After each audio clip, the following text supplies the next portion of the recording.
शाह महमूद कुरैशी जो कि उन मुज़ाकरात में मौजूद थे जिसका आपने हवाला दिया। शाह महमूद कुरैशी साहब ये कह रहे हैं कि जी रात के बाद नज़र नहीं आएगी ये हुकूमत। और दूसरी जानिब गवर्नमेंट ने भी आज सुबह मुसद्दिक मलिक साहब और खुर्रम दस्तगीर की जानिब से प्रेस कॉन्फ्रेंस की गई। उन्होंने भी कहा कि इनसे ना मुसालहत होगी ना मुफाहमत होगी। देखिए यार, ये होती है पॉलिटिकल गिमिक्री। उसके अंदर ये होता है कि आपने ऑब्वियसली अपने ऑडियंस को तो ये नहीं बताना कि आप मुज़ाकरात करके आ रहे हैं, बता भी नहीं चाहिए। ठीक है, अवाम का जोश जज्बा आपने रखा हुआ है और दूसरी तरफ गवर्नमेंट ने भी ये कहा था कि इनसे मुसालहत हो ही नहीं सकती। लेकिन पॉइंट ये है कि वाकई ये दोनों उसी एंड पे खड़े हुए थे, ये दोनों नो रिटर्न पे खड़े हुए थे। और इन दोनों का नो रिटर्न पे खड़े होने का मतलब था कि पाकिस्तान जो है वो अनसर्टेनिटी की तरफ जा रहा था। वो तो ऑब्वियसली इस्टेब्लिशमेंट बीच में आई है और उसने उनका ही करिश्मा साजी है कि उनको किस तरह इन दोनों को बिठाया है, दो वॉरिंग हेड्स को जो बैठ ही नहीं सकते थे। और ये उन्हीं का कमाल है कि उन्होंने इन दोनों को कन्विंस भी करा लिया कि मुल्क के इंटरेस्ट के अंदर ये धरना अब नहीं होगा, ये लॉन्ग मार्च अब नहीं होगा, सिर्फ एक जलसा होगा, ये वापस जाएंगे। और ऑब्वियसली हुकूमत के एंड पे जो है सारे रास्ते खोल दिए जाएंगे, अब कोई रुकावटें भी नहीं होगी। आप देख लेंगे थोड़ी देर में खुलना शुरू हो जाएंगी सारी चीज़ें। बड़ा भरपूर जलसा होगा इमरान खान साहब का, बड़ा भरपूर वो खिताब करेंगे, लेकिन धरना नहीं होगा। और ये सबसे बड़ा आज का सबसे बड़ा तोहफा है पाकिस्तानी अवाम को, सबसे बड़ी खुशखबरी है पाकिस्तानी अवाम के लिए। क्योंकि अगर धरना देखें ना, स्कूल वहाँ बंद या लाहौर में ही बंद हो गए हुए हैं और पूरे पाकिस्तान में एक अजीब सा हिजान, एक अजीब अबतरी सी फैली हुई है। स्टॉक एक्सचेंज गिरी पड़ी है, इकॉनमी में अदम इस्तेहकाम आया हुआ है। और ये तो है न्यूज़, लेकिन मेरा अपना आइडिया है कि अब मेरा ख्याल से शहबाज शरीफ साहब तो पहले ही तुले हुए थे रिज़ाइन करने पे, नवाज शरीफ साहब ने कह दिया था। और अगर इमरान साहब 25 तारीख को ये अनाउंसमेंट ना करते तो ये रेजिग्नेशन की डेट देने वाले थे शहबाज शरीफ साहब अपने तौर पे, नवाज शरीफ साहब के कहने पे। लेकिन अब मेरा ख्याल से इनको करना ही पड़ेगा, इस्तीफा देना ही पड़ेगा। कमर साहब, एक बड़ा अहम नुकता वो ये है कि 13 के बाद से देखा जाए तो वैसे तो हर इलेक्शन ही जो हारता है वो कहता है धांधली हुई है और इलेक्शन रिफॉर्म्स की बातें हो रही हैं। अगर 2014 के धरने की बात की जाए, वो इसी बुनियाद पे धरना दिया गया था, 126 दिन का धरना था, लेकिन फायदा उस पर भी नहीं हुआ था। तो क्या इलेक्शन रिफॉर्म्स के बगैर जरूरी ये पॉसिबल होगा इलेक्शन?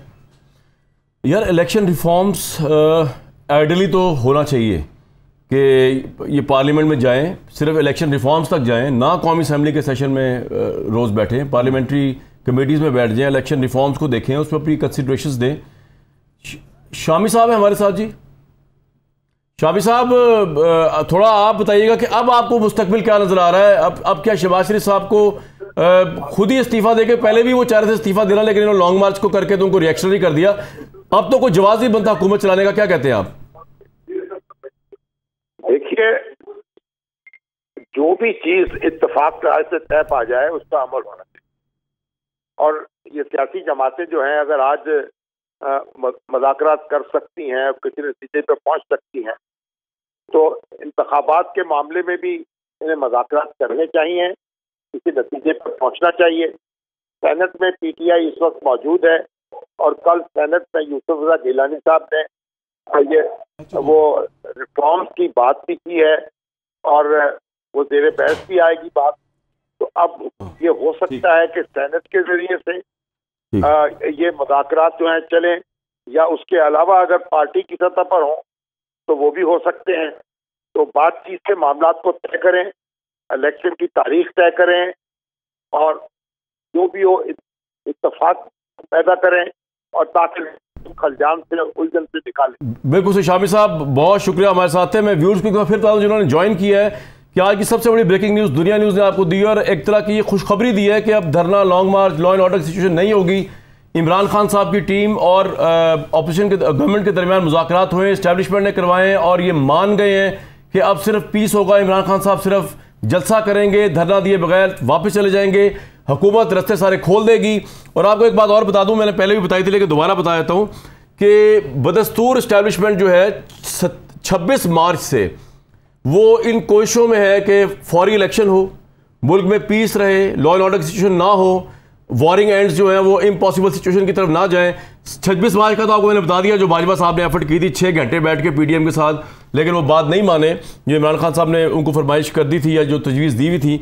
लेकिन अभी कुछ दिन पहले, ये जो मैंने पहले भी बताया दोबारा बता देता हूँ, अभी कुछ दिन पहले 25 मार्च की जो इन्होंने अनाउंस किया है, इतवार को इन्होंने अनाउंस किया है, उससे भी 2-3 दिन पहले इस्टेब्लिशमेंट ने एक दफ़ा फिर पीटीआई के शाह महमूद, असद उमर और खटक साहब को और गवर्नमेंट के याद सादिक वगैरह इन सबको बिठाया था और इनको ये कहा था, इनसे बल्कि इनको ये पैगाम दिया था कि जनाब इन तीनों को, इमरान खान साहब को पैगाम दे दें कि IMF का 25 तारीख को इजलास है, वो स्पेशली अमेरिका से कतर आए हैं, हमें फेवर दे रहे हैं कि यहाँ पे आके मामला ख़त्म कर देंगे, निपटा देंगे हमारे हक में। लग ऐसे रहा है हमें, आप इस्तेहकाम रखें। एस्टैब्लिशमेंट ने रिक्वेस्ट की इन तीनों लोगों को कि इमरान खान साहब तक पहुँचाएँ कि जनाब 25 तारीख तक टाइम दे दें, 25 के बाद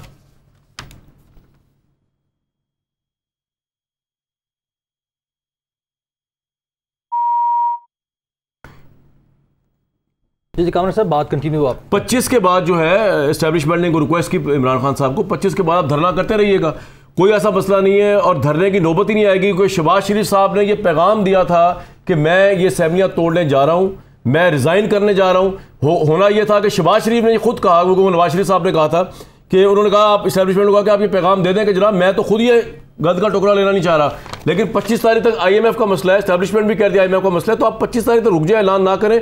शहबाज शरीफ साहब ने ये यकीन दहानी कराई कि मैं तो वैसे ही जा रहा हूँ, मैं तो रिज़ाइन कर रहा हूँ, मैं तो फ्रेश इलेक्शन चाहता हूँ। लेकिन इमरान साहब नहीं माने और इमरान खान साहब को बहुत समझाया गया। उन्होंने ऐन उस वक्त ही IMF वाले दिन जिस दिन मुज़ाकरात हो रहे हैं, ये आज का धरना रख दिया।